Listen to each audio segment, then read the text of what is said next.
Borderlands is all about building on what's happened before to build a stronger product next time. Like with any Borderlands game, it's a game that you can sort of play with some friends and sort of just hang out and have a fun time with and not take terribly seriously, because it's a game that doesn't take itself all that seriously. The first rule of drama is put interesting characters together and let them interact. And I think that's one of the things that Borderlands is very good at. We really want to kind of move the industry forward in a lot of ways.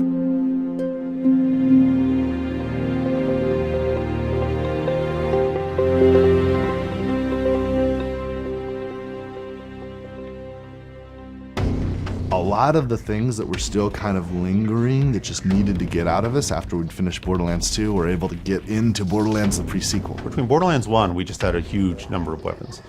And when Borderlands 2 showed up, we said, okay, well, what are we going to do to keep the weapons fresh and interesting? We realized that what we needed to do was diversify them on another level. We needed to make the manufacturers more distinct. It was like, okay, well, what gun fantasy are we not hitting? We have Torg, and they're all about explosions. They're about feeling like you're Arnold Schwarzenegger in an 80s action movie. Tediore is like you're buying guns from Walmart. How can we make this the cheapest feeling gun possible? When we added the idea that when you reload it, you throw it and it explodes. Dahl is guns for the career soldier, for the mercenary who wants a really, really reliable gun that doesn't have a lot of recoil. Jacobs is basically guns for cowgirls or cowboys. Molly 1 are guns that are basically all about elemental effects. They're supposed to feel really sleek and sexy and very, very sci-fi. Vlad stayed the most pure to what it was, which is it's all about rapid fire rate, being the most, just firing a lot of bullets. We're going to have like some lean, like, you know, Wilhelm it might be sort of more lasers, Misha maybe more kind of Jacob style pistols, maybe some kind of benefits there, but we don't want to lock people in. We definitely want to make people feel free to use whatever weapon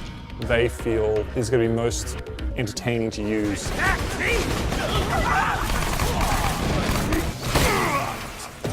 I don't know how they managed to get 2 Borderlands games in and not have lasers. The opportunity for us to be the guys that bring lasers to Borderlands, it's awesome. So laser guns are in and of themselves an entire weapon type. So there's 4 main manufacturers that have laser weapon types. As you move between the different laser manufacturers, it completely changes the type of weapon. Another one is the traditional Ghostbusters style beam weapon. Dahl is the blaster style, so think of your Star Wars Stormtrooper. Hyperion is more kind of like a railgun, so single shot, high damage, very accurate. And Tediore is kind of like a split beam, kind of like a laser shotgun. Elemental effects apply to all the weapons, so you can totally get a cryo laser where you're shooting at an ice beam, freezing a guy and shattering him in one go. Every laser has a different identity, just similar to Borderlands 2, that makes finding new ones an exciting experience. Our creative director, if we ever have a meeting that isn't about lasers, I think he actually gets a little tear in his eye. He's so excited about lasers whenever we talk about them. It's really fun for me to play a game where I'm playing a Borderlands game and finding guns that I don't know what they're going to do before I pick them up.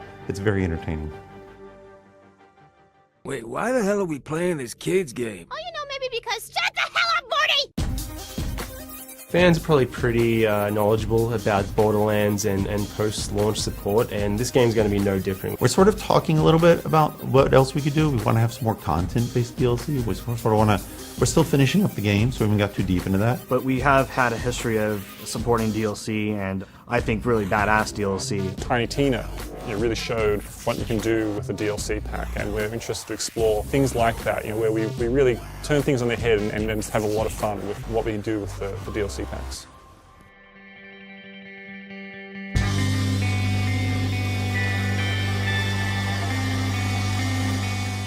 There's 2 things. There's 2 things that make Borderlands special. And one of them is math. You can figure out fun with math. There's a lot of the design, a lot of the gameplay, a lot of what happens is understanding where the fun is in the numbers.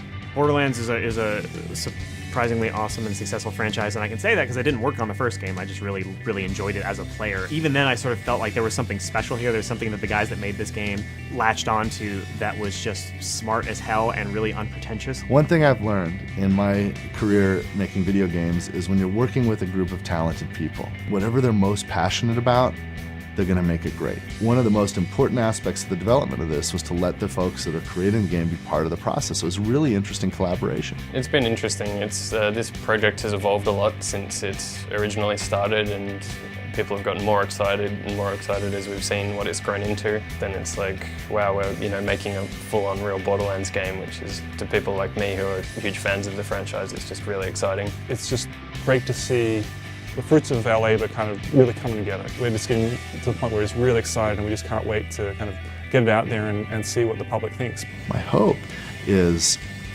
when we've launched Borderlands the pre-sequel, that maybe between our own minds and the people now down in 2K Australia, maybe some new exciting ideas will emerge for the future. And that is thrilling. It's the passion and the craziness and the freedom of the people who work here and letting them take this universe and make it their own, every one of them.